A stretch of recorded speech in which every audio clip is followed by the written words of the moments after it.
उषाताईंना छान छान पदार्थ करून सगळ्यांना खायला घालायची खूप हौस होती। त्यांच्या हाताला चवही खूप छान होती।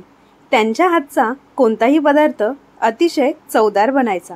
त्यामुळे एक दिवस सकाळी उषाताई त्यांच्या सुनेला म्हणतात, तुझे आई वडील पहिल्यांदाच आपल्या घरी येत आहेत, त्यामुळे तू त्यांच्या खाण्यापिण्याची अजिबात काळजी करू नकोस। मी सर्व पदार्थ अतिशय छान बनवून ठेवेल आणि कोणत्याही गोष्टीची कमतरता भासू देणार नाही। अगं सुनबाई, मला सुरुवातीपासूनच पाहुण्यांचे स्वागत करायला आवडते आणि त्यांना चांगले चांगले पदार्थ बनवून खायला घालायला सुद्धा आवडते। मी खूप चांगले जेवण बनवेल, पण सुनबाई मी स्वयंपाकघर सांभाळते, तू तेवढे वरच्या मजल्यावरील साफसफाईचे काम करून घे, कारण मला दोन्ही कामे करता येणार नाहीत। तेव्हा त्यांची सुनबाई प्रीती म्हणते, काय आई, मी तुम्हाला रात्री सांगितलं होतं की मला सकाळी पार्लरला जायचं आहे। तेव्हा उषाताई म्हणतात, सुनबाई वेगवेगळ्या प्रकारचे खूप सारे पदार्थ बनवायचे आहेत, त्यामुळे तू साफसफाई कर आणि मी स्वयंपाकघरात सर्व जेवण बनवते। तू स्वयंपाकघरात अजिबात लक्ष देऊ नकोस, सर्व काही मी करते, असं उषाताई त्यांच्या सुनेला प्रीतीला सांगतात। त्यावर प्रीती म्हणते, आई, मला एवढं मोठं घर साफ करता येणार नाही, त्यात मला पार्लरलाही जायचं आहे। तेव्हा उषाताई म्हणाल्या, अगं प्रीती, तू आधी रूमची साफसफाई करून मग पार्लरला जा। तेव्हा प्रीती रागातच म्हणते, जर मी घरातच साफसफाई करत राहिले तर मला पार्लरमध्ये जाताच येणार नाहीत आणि मग दुपारपर्यंत सगळे येतील इथे, तोपर्यंत मी घरातील कामेच करत राहायची का? तसे तर मी रोज जेवण बनवतेस ना, कधीतरी तुम्हाला माझ्यासाठी काम करावे लागत आहे तर तुम्ही माझ्यावर उपकार करत असल्याचा आव आणून मला लाजवू नका। तेव्हा उषाताईंच्या शेजारी बसलेला उषाताईंचा मुलगा मिथुन म्हणतो, अगं प्रीती, तू कशी आहेस? हे काय बोलतेस तू? आई नेहमी तुला स्वयंपाकघरात मदत करते आणि आईचं वय बघ, तिचं वय झालं आहे आता, हे सगळं करायला तिच्या अंगात तेवढी ताकद तरी आहे का? ती एवढं सगळं जेवण बनवून घर कसे साफ करणार ग? तू जाण्यापूर्वी किमान एक काम तर कर। आईने तुला काम करण्यास किंवा स्वयंपाक करण्यासाठी जबरदस्ती केलेली तर नाही। तिचे एवढेच म्हणणे आहे की जर तुला सर्व कामे करता येत नसतील तर तू थोडी तरी मदत तिला कर। मिथुनचे बोलणे ऐकून प्रीती रागवली आणि बडबड करू लागली, हो हो, तू सुद्धा आईपेक्षा कमी नाहीस, तू तर माझी दुसरी सासू होण्याचा प्रयत्न करत आहेस। लग्नानंतर 4 महिन्यातच मला समजले आहे की तू फक्त तुझ्या आईचेच ऐकतोस आणि नेहमी तुझ्या आईचीच बाजू घेतोस। अरे, माझा आनंद तुला पाहिला जात नाही का? तेव्हा उषाताई म्हणतात, अगं प्रीती, जरा मोठ्याने बोल, तू काय बोलत आहेस ते मला ऐकू येत नाही। तेव्हा प्रीती डोळे मोठे करत म्हणते, मी फक्त माझ्या खोलीची साफसफाई करणार आहे। त्यानंतर ती आपल्या नवऱ्याला म्हणते, तू तुझ्या आईला सांग की जेवण झाले की घराची साफसफाई करून घ्या। एवढं बोलून झाल्यावर पाय आपटतच झाडू उचलून प्रीती आपल्या रूमची साफसफाई करण्यासाठी जाते आणि साफसफाई करून झाल्यानंतर पटापट तयार होऊन ती पार्लरसाठी निघून जाते। तोपर्यंत मिथुन किचनमध्ये आपल्या आईला मदत करण्यासाठी पोहोचला होता। खरं तर मिथुन उषाताईंचा एकुलता एक मुलगा होता आणि उषाताईंचा नवरा 20 वर्षापूर्वीच हे जग सोडून निघून गेला होता। तेव्हा मिथुन फक्त 5 वर्षाचा होता। मिथुनचे बाबा सरकारी नोकर असल्या कारणाने उषाताईंना पेन्शन मिळत होती आणि त्या पेन्शनच्या पैशातूनच उषाताईंनी आपल्या मुलाला शिकवून मोठे केले होते आणि त्याच्यासोबत चांगले संस्कार सुद्धा त्याच्यावर केले होते। ते मायलेक नेहमीच एकमेकांसोबत राहिल्यामुळे त्या दोघा मायलेकांमध्ये मैत्रीचे नाते निर्माण झाले होते। त्यामुळे आपल्या जवळच्या मित्राप्रमाणे ते दोघे आपल्या गोष्टी एकमेकांबरोबर नेहमी शेअर करत असायचे। उषाताई जेव्हा किचनमध्ये एकट्या काम करत असायच्या तेव्हा लहानपणापासूनच मिथुन त्यांना किचनमध्ये जाऊन काही ना काही मदत करत असायचा। कधी लसूण सोलण्यास मदत करायचा तर कधी इतर कामांमध्ये। अशा प्रकारे तो जास्त वेळ आपल्या आईसोबत किचनमध्ये असल्यामुळे किचनमधील बहुतेक काम तो शिकला होता। त्यामुळे जेव्हा केव्हा त्याला संधी मिळायची तेव्हा तो मोठा झाल्यानंतरही आपल्या आईसाठी जेवण बनवायचा. जेव्हा त्याची आई आजारी असायची तेव्हा तो आपल्या आईची काळजी तर घ्यायचाच, पण तिच्यासाठी जेवणसुद्धा बनवून तिला खाऊ घालायचा. त्यामुळे मिथुनचे आपल्या आईवर खूप जास्त प्रेम होते. उषाताईंच्या माहेरी त्यांचे आई वडील, त्यांचे 4 भाऊ आणि त्यांची एकुलती एक बहीण मीरा होती. उषाताईंच्या नवऱ्याचा मृत्यू झाल्यानंतर त्यांच्या भावांनी त्यांना खूप वेळा समजावले की ताई, तू इथे माहेरी येऊन राहा. तुझा मिथून अजून खूप लहान आहे, का उगाच एकटीच कष्ट उचलत आहेस? आम्ही सर्व तुझ्यासोबत आहोत, तू इकडे ये, आपण तुझ्या मिथूनची योग्य ती काळजी घेऊ. परंतु उषाताईंनी हा विचार केला की आज माझे आई बाबा आहेत, परंतु जेव्हा माझे आई बाबा हे जग सोडून निघून जातील तेव्हा माझा भाऊ आणि त्यांच्या बायकांना माझी अडचण वाटू नये म्हणून उषाताईंनी आपल्या सासरीच राहण्याचा निर्णय घेतला. तसेही माझ्या नवऱ्याची पेन्शन मला मिळत आहे, त्यामुळे हातात पैसे सुद्धा येतात. असे असताना सासरीच राहून आपण आपल्या मुलाला चांगले शिक्षण देऊ शकतो. म्हणून त्या आपल्या भावांना म्हणाल्या की मी माझ्या नवऱ्याच्याच घरी राहते, मी हे घर सोडून कुठेही येणार नाही. तुम्ही लोक अधूनमधून इकडे येत राहा, जेव्हा गरज पडेल तेव्हा तुम्ही सर्व आहातच ना माझ्यासोबत. असे बोलून उषाताईंनी आपल्या माहेरी कायमचं राहायला जाणं टाळलं होतं. उषाताईंच्या माहेरी खूप मोठं कुटुंब होतं आणि त्यांच्या माहेरी कोणत्याही गोष्टीची कमतरता नव्हती. पण या 20 वर्षामध्ये उषाताईंचे आई बाबा सुद्धा हे जग सोडून निघून गेले होते. त्यांचे आई बाबा गेल्यानंतरही त्यांचे भाऊ आणि वहिनी उषाताईंची खूप काळजी घेत होते. त्यांच्या माहेरी एखादा कार्यक्रम असेल तर उषाताईंना ते मोठ्या आग्रहाने न चुकता बोलवत असत.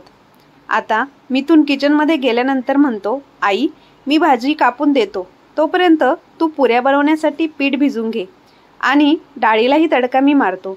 मिथून किचनमध्ये जात असतानाच त्याने एक स्टूल सुद्धा किचनमध्ये आणला होता. तो उषाताईंना म्हणाला, आई तू जास्त वेळ उभी राहू नकोस, नाहीतर तुझे पाय दुखतील, म्हणून अधूनमधून तू या स्टूलवर बसत जा. आणि आई एवढ्या भाज्या बनवण्याची काय गरज आहे? 2च भाज्या बनव, रायता आणि खीर आहे जोडीला. अरे बाळा नाही, आत्ताच तुमचं नवीन लग्न झालं आहे आणि सुनबाईच्या माहेरचे लोक आणि तिचे आई बाबा पहिल्यांदाच आपल्याकडे येत आहे, त्यामुळे फक्त 2 भाज्या करणे चांगले वाटत नाही. कमीत कमी 4 भाज्या तरी बनवायला हव्यात. एवढ्या वर्षांनी आपल्या घरात सुनबाईच्या रूपाने कोणीतरी आले आहे आणि तिच्यामुळेच आता आपल्या घरात 4 नातेवाईकांचे येणे जाणे सुरू झाले आहे. मला तर हे सर्व करायला खूप आवडते. हो आई, तुझे म्हणणे अगदी योग्य आहे, परंतु तू तुझ्या तब्येतीचा पण विचार कर. एवढं सर्व काम केल्यानंतर तू आजारी पडशील आणि कालच प्रीतीने तुला ही सर्व कामे सांगितली होती, तेव्हा तू तिला नाही म्हणायला हवं होतंस ना ग. सर्व कामाची जबाबदारी तुझ्यावर सोपवून ती स्वतः पार्लरमध्ये जाऊन बसली आहे. ती 2 दिवस अगोदर पार्लरला जाऊ शकत होती ना, तिला आजच जाण्याची काय गरज होती? अरे मिथून बाळा, प्रीती आत्ताच नवीन घरात आली आहे. ॲडजस्ट होण्यासाठी तिला थोडा तर वेळ लागणारच ना. तिला थोडा वेळ दे. आणि आता तिचे वय तरी किती आहे? 20-22 वर्षाची असेल. हळूहळू सर्व गोष्टी, घरातील रीतिरिवाज शिकून घेईलच. हो आई, मला सुद्धा तेच म्हणायचे आहे की प्रीती आता दूध पिणारी मुलगी राहिलेली नाही, ती आता 20-22 वर्षाची झाली आहे. तू उगाच लहान म्हणून तिचे लाड करून ठेवले आहेस. 20-22 वर्षाच्या मुलींना तर आपले चांगले वाईट आणि योग्य गोष्ट कोणती, चुकीची गोष्ट कोणती एवढे समजून घेण्याची क्षमता तर नक्कीच असते. तू विनाकारण तिला लहान म्हणून डोक्यावर चढून घेत आहेस. जेव्हा ती तुझ्या डोक्यावर बसेल ना, तेव्हा मला सांगू नकोस की सुनबाई माझे काहीच ऐकत नाही. मी तुला आत्ताच सांगत आहे की तिला घरातील सर्व कामे सांग. घरातील सर्व जबाबदारी हळूहळू तिच्यावर टाकण्यास सुरुवात कर. आई, तू पूर्ण आयुष्य काम करून थकली नाहीस का ग? आता सुनबाई आधी आहे तर आरामात राहा ना. आणि तुला जेवढे काम शक्य होईल तेवढेच काम कर. उगाच प्रीती म्हणते म्हणून जबरदस्तीने काम करू नकोस. तिला लहान समजून तिच्या मर्जीप्रमाणे काम करण्यासाठी तू तिची साथ देत आहेस आणि हे योग्य नाही आई. अरे बाळा, काय एवढ्या छोट्या गोष्टीसाठी नाराज होत आहेस? मी तिला समजावेन.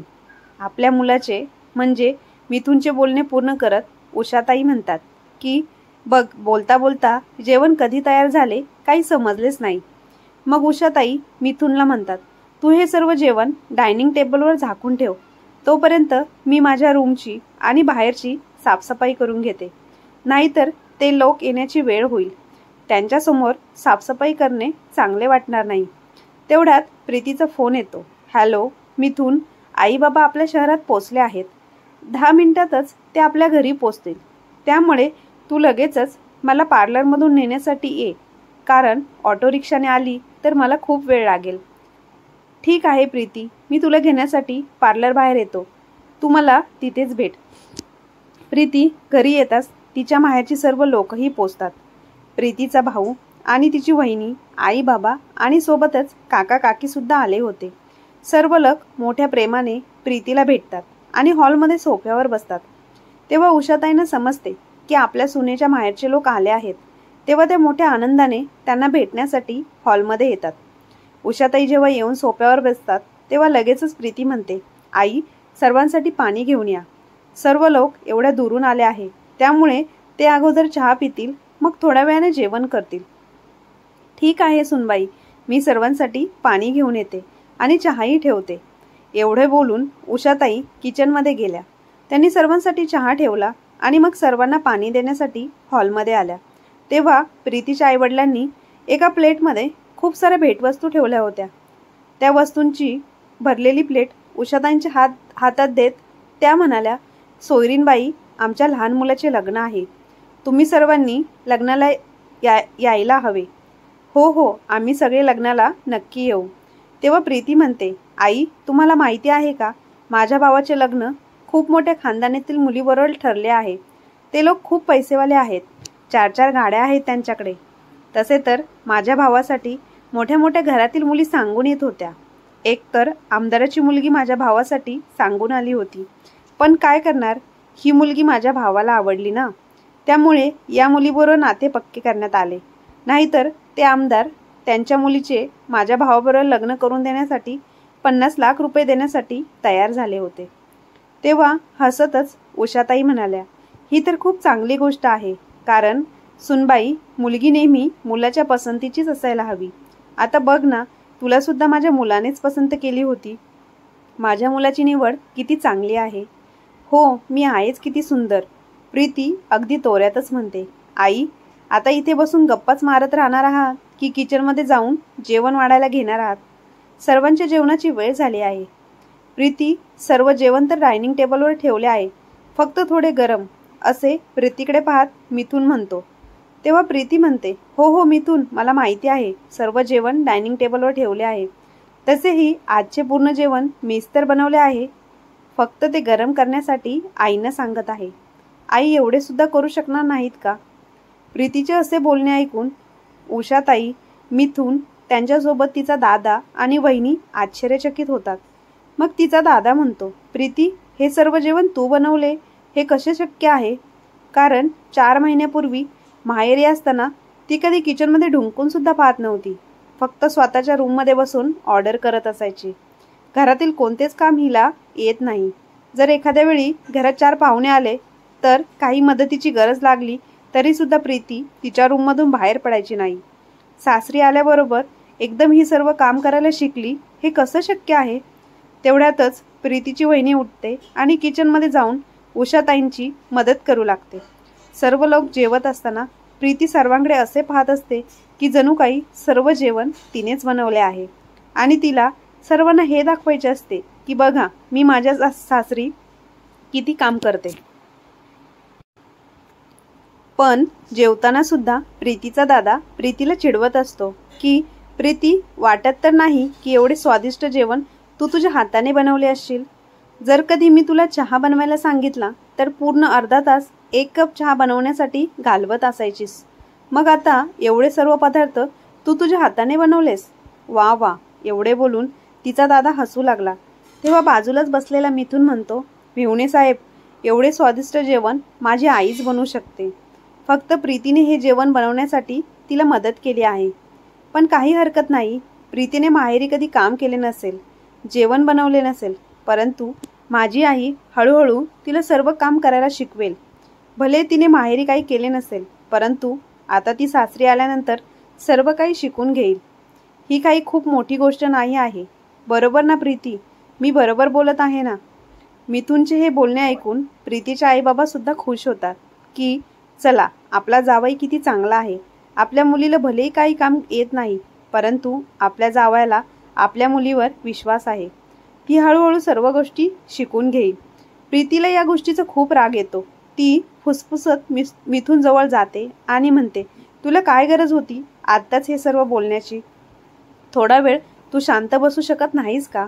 त्यावर मिथुन म्हणतो, मी काही चुकीचे बोललो आहे का? जे खरे आहे तेच बोललो आहे. त्यामध्ये चूक असे काय आहे? तेवढ्यातच प्रीतीची वहिनी उषाताईंना म्हणते, आई, तुम्ही पण जेवणाच्या टेबलवर बसा. तुम्ही पण सर्वांसोबत जेवून घ्या. मी सर्वांना जेवण वाढते. पण उषाताई जेवण्यास तयार होत नाही. तेव्हा प्रीतीची वहिनी उषाताईंचा हात धरून त्यांना जेवायला बसवते. मग प्रीतीची वहिनी आणि प्रीती सर्वांना जेवण वाढतात. सर्वांचे जेवण झाल्यानंतर सर्वजण जायला निघतात. हळूहळू वेळ कशी निघून गेली कोणाला काहीच समजले नाही. आता प्रीतीसुद्धा आपल्या माहेरी जाण्याची तयारी करू लागली. आपल्या भावाच्या लग्नाला जाण्यासाठी प्रीती खूप सारी शॉपिंग करत होती. अशातच एक दिवस ती उषाताईंना म्हणते, आई, तुम्हाला माहिती आहे का, माझी आई होणाऱ्या सुनेसाठी खूप सारे दागिने बनवत आहे. अगदी डोक्यापासून पायाच्या अंगठ्यापर्यंत ती तिच्या सुनेसाठी सोने बनवत आहे. तिच्या होणाऱ्या सुनबाईसाठी ती खूप पैसे खर्च करत आहे.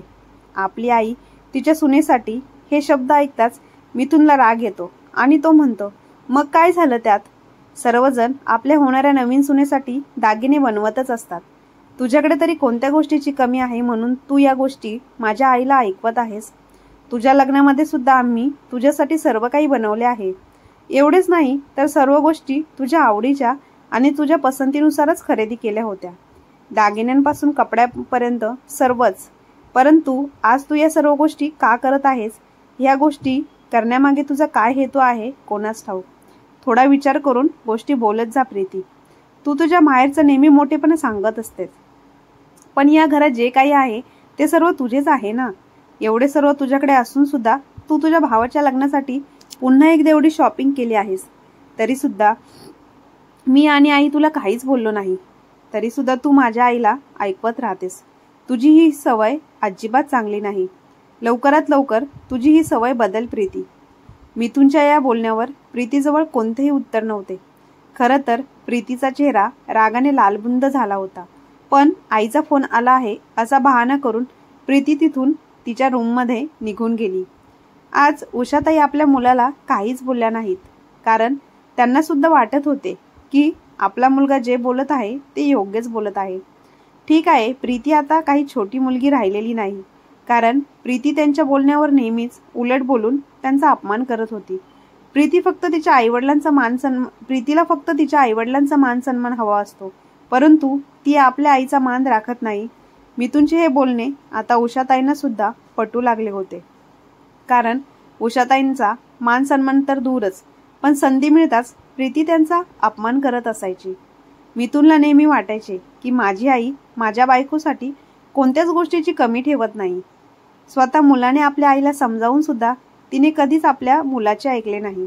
उलट तिने आपल्या सुनेचे नेहमी लाडच केले. पण प्रीतीला ही गोष्ट समजतच नव्हती. दुसऱ्या दिवशी प्रीती आपल्या भावाच्या लग्नासाठी तयार झाली. तेव्हा ती आपल्या सासूबाईंना म्हणाली, आई, माझ्या भावाच्या लग्नाला खूप श्रीमंत लोक येणार आहेत आणि शहरातील मोठ्या हॉटेलमध्ये त्याचे लग्न आहे. त्यामुळे तुम्ही येताना थोड्या नीट या. कोणतीही साधी आणि स्वस्त साडी नेसून येऊ नका, नाहीतर माझे नाक कापले जाईल.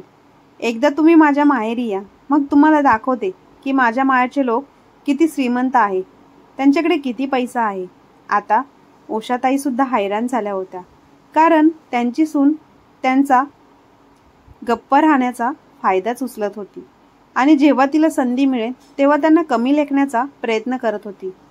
प्रीतीला ही गोष्ट अजिबात समजत नव्हती की तिची सासूबाई तिचे किती लाड करतात, तिच्यावर मुलीप्रमाणे प्रेम करतात, तिचे सर्व हट्ट पूर्ण करण्याचे सतत प्रयत्न करत असतात. पण ही गोष्ट प्रीतीला दिसतच नव्हती, कारण उषाताईंना नेहमीच वाटायचे की माझे कुटुंब छोटे आहे. एकच मुलगा आणि एकच सून आहे, त्यामुळे मी त्या दोघांवरही सारखेच प्रेम करेन. भलेही ती माझी सून असेल, परंतु ती मला माझ्या मुलीप्रमाणेच आहे. पण उषाताईंची सून प्रीती नेहमीच तिच्या माहेरचे गुणगान गाण्यामध्ये व्यस्त असायची.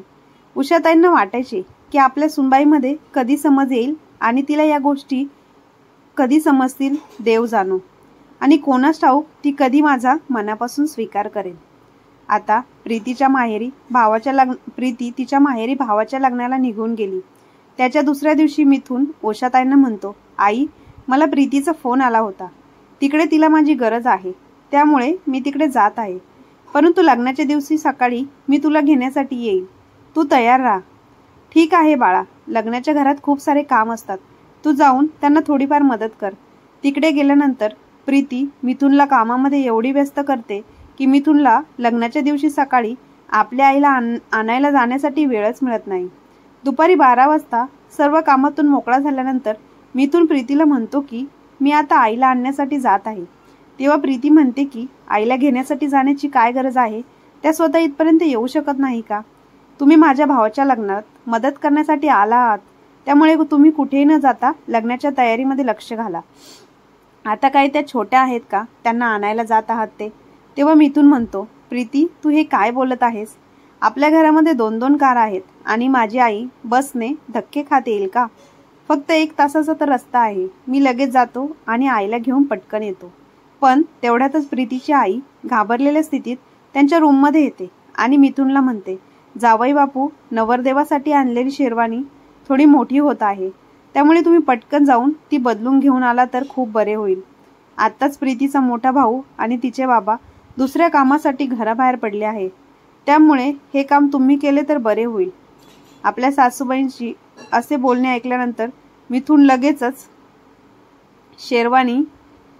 लगेचच त्यांच्या हातातून नवरदेवाची शेरवानी घेतो आणि ती बदलण्यासाठी बाजारात जातो. जसा मिथुन घरातून बाहेर पडतो तेव्हा प्रीती लगेचच आपल्या सासूबाईंना फोन करते आणि म्हणते, आई, मिथुन कामामध्ये खूपच व्यस्त आहेत, त्यामुळे तो तुम्हाला नेण्यासाठी येऊ शकत नाही.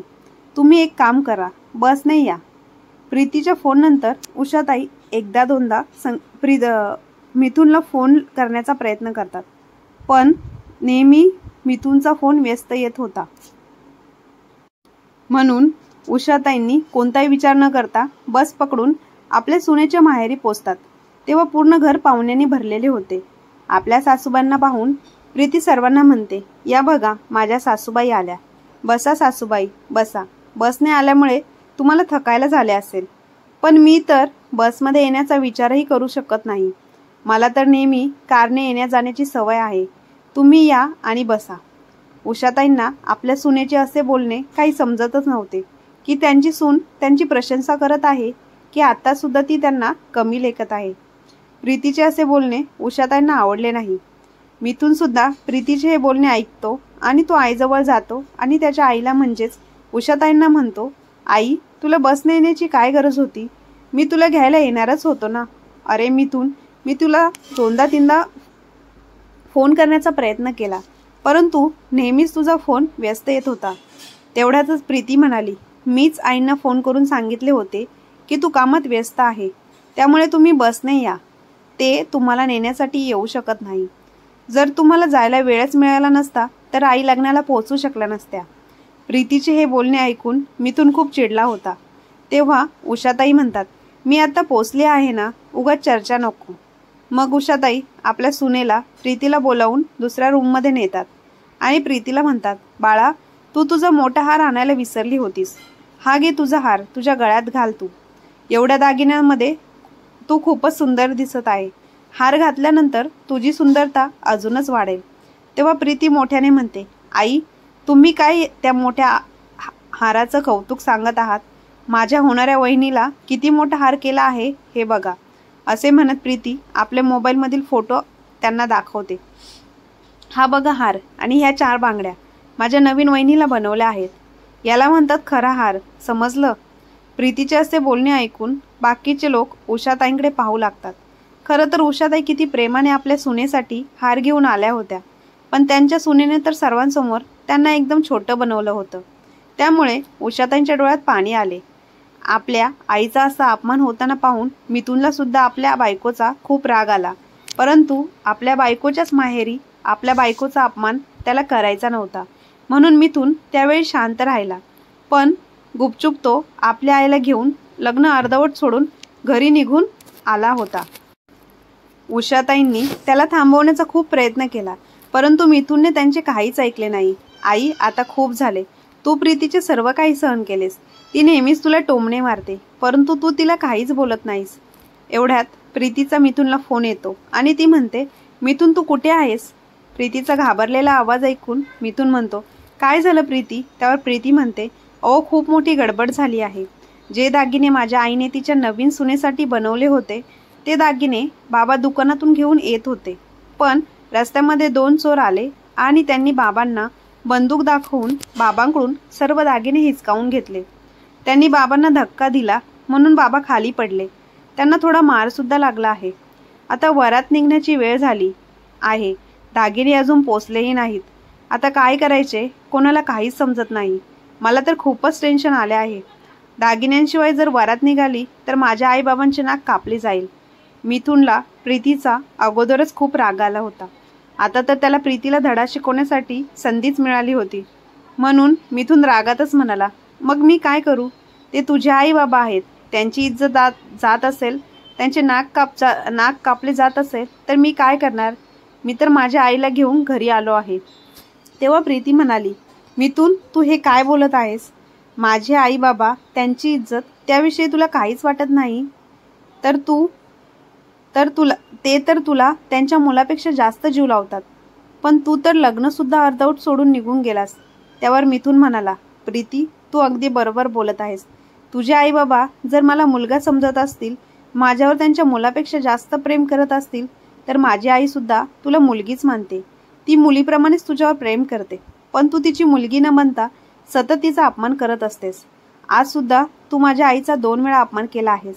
माझी आई तुझे सारखे सारखे अपमान सहन करण्यासाठी बनलेली नाही. जर तू माझ्या आईचा सन्मान करत नाही तर तिचा अपमान करण्याचा हक्कही तुला नाही. मिथुनचे बोलणे ऐकून प्रीती रडू लागते आणि म्हणते, अरे मिथुन, आता वेळ कोणती आली आहे आणि तू मला 4 गोष्टी ऐकवत आहेस? मला तर वाटले होते की अशा परिस्थितीमध्ये तू माझी साथ देशील. तेव्हा मिथुन म्हणाला, मी तर नेहमीच तुझी साथ दिली आहे, पण तू कायम कामच असे करतेस की मला तुझा खूप राग येतो. नेहमीच तू चुकीच्या गोष्टी करत असतेस. सतत दुसऱ्यांना कमी लेखत असतेस. खरं तर तुझ्याकडे कोणत्याही गोष्टीची कमी नाही व जे काही आहे ते तुझ्या एकटीचेच आहे. तरी तू माझ्या आईला 4 गोष्टी ऐकून सतत तिचा अपमान करत असतेस. तेव्हा उषाताई मिथुनकडून फोनच हिसकावून घेतात आणि म्हणतात, सुनबाई तू रडू नकोस, तू अगोदर शांत हो.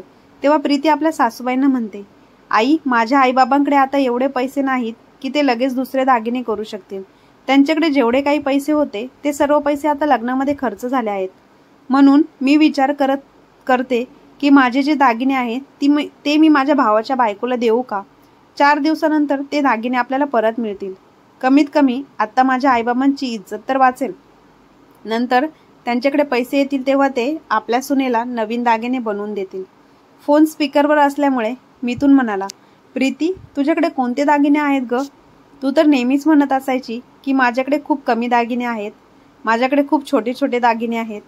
असे छोटे दागिने देऊन आईबाबांची इज्जत वाचली जाईल का ग? छोटे दागिने पाहून तर मुलीकडचे लोक तुम्हाला ऐकवतील. त्यामुळे तू तुझे दागिने देऊ नकोस. तुझे दागिने जर तू दिलेस तर तू काय घालशील? यावर प्रीती म्हणते, तुम्ही माझी चिंता करू नका, मी आर्टिफिशियल दागिने घालेल, पण कमीत कमी माझ्या आईबाबांची इज्जत तर वाचेल. अरे वा, तुला तर तुझ्या आईबाबांच्या इज्जतीची खूप काळजी आहे. त्यांची इज्जत वाचवण्यासाठी तू आर्टिफिशियल दागिने घालण्यासाठी सुद्धा तयार आहेस. माझ्या आईने तुला खऱ्या सोन्याचे दागिने दिले तरी सुद्धा तू तिला 4 गोष्टी ऐकवल्यास. एवढे बोलून मिथुनने फोन ठेवून दिला.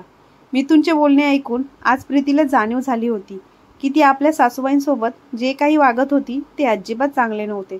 प्रीतीच्या नवऱ्याने नेहमीच तिच्या आईबाबांना मान सन्मान दिला होता. त्यामुळे आज प्रीतीला तिच्या वागण्याचा खूप पश्चाताप होत होता. ती जोरजोरात रडू लागली, कारण तिला वाटू लागले, जर आपण आपल्या सासूबाईंची इज्जत ठेवली असती तर आज कदाचित हा दिवस पाहायला मिळाला नसता. थोड्याच वेळात बाहेर हालचाली चालू होतात. मिथून उषाताईंना घेऊन प्रीतीच्या बाबांबरोबर काहीतरी बोलत असतो। हे पाहून प्रीतीला वाटते की नक्कीच कोणती तरी चांगली गोष्ट आहे, कारण तिच्या बाबांच्या चेहऱ्यावरील सर्व टेन्शन गायब झाले होते आणि त्यांच्या चेहऱ्यावर हास्य फुलले होते। जेव्हा प्रीतीच्या बाबा घरात येतात आणि म्हणतात, खरंच माझा जावई खूप चांगला आहे, त्यांनी सर्व दागिने आपल्या नवीन सुनबाईला घालण्यास सांगितले आहेत। सोबतच उषाताई सुद्धा स्वतःच्या गळ्यातील दागिने काढून प्रीतीच्या गळ्यात घालत म्हणतात, माझ्या सुनेने असे आर्टिफिशियल दागिने घातलेले मला चालणार नाही। आता माझे वय झाले आहे, मला कोण पाहणार आहे? तुझ्या भावाचे लग्न आहे, त्यामुळे तुला नटून सजून राहायलाच हवे। मिथून परत प्रीतीच्या घरी आला होता, परंतु त्याने प्रीतीबरोबर बोलणे केले नव्हते। लग्नाचे सर्व विधी होईपर्यंत त्याने प्रीतीबरोबर अबोलाच धरला होता, पण प्रीतीच्या मनात आपल्या सासूविषयी वेगळेच भाव निर्माण झाले होते। लग्न पूर्ण झाल्यानंतर प्रीती आपल्या सासूबाईंबरोबर बोलण्याची संधी शोधत होती, पण तिला संधीच मिळत नव्हती। लग्न झाल्यानंतर जेव्हा उषाताई जायला निघाल्या तेव्हा सर्वांसमोर प्रीती उषाताईंचा हात पकडून त्यांची माफी मागू लागते आणि म्हणते, आई मला माफ करा। आई, माहिती नाही मी तुमचा किती वेळा अपमान केला असेल। जेव्हा मला त्या गोष्टींची आठवण होते तेव्हा माझीच मला लाज वाटू लागते, पण तुम्ही नेहमीच मनाचा मोठेपणा दाखवत आला आहात। तरी सुद्धा मी मूर्खपणा करत होती आणि मी स्वतः माझ्यामध्ये बदल करण्याचा प्रयत्न करेन आणि तुम्हाला माझी सासू म्हणून नाही तर आई बनवण्यासाठी प्रयत्न करेल। खरं तर मी खूपच नशीबवान आहे की मला तुमच्यासारखी सासू मिळाली आहे। तेव्हा उषाताई आपल्या सुनेला माफ करतात। जेव्हा ही गोष्ट मिथूनला समजते की आपल्या बायकोने आपल्या आईची माफी मागितली आहे तेव्हा त्याला खूप आनंद होतो। हळूहळू आता प्रीतीच्या स्वभावामध्ये बदल होतो, त्यामुळे ती आता आपल्या सासूबाईंनाही इज्जत देऊ लागली होती। सोबतच हळूहळू ती घरातील कामे सुद्धा शिकण्याचा प्रयत्न करते। खरं तर ही गोष्ट गरजेची नाही की लग्ना अगोदर प्रत्येक मुलीने घरातील काम शिकायला हवे।